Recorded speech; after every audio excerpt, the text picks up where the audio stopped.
kawasan. Hari ini kami melaporkan misi jimat air. Hari ini saya ingin melaporkan tentang misi jimat air bersama wartawan kita iaitu Isha dan Haras yang sekarang ini berada di tempat kejadian. Salam Isha dan Haras, bagaimana di tempat kejadian, boleh tolong kongsikan? Assalamualaikum, saya wartawan Isha dan Wartawan Haras. sekarang ni kami sedang berada di kawasan Kuala Musa dan kami ingin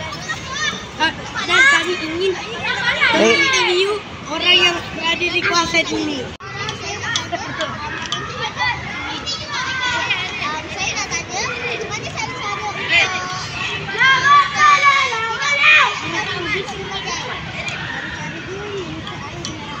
Saya nak tanya, mana cara-cara Saya buat apa nak buat? Saya panggil Puan Muha.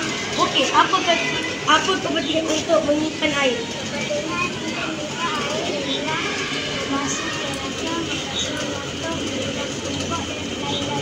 Okey, terima kasih.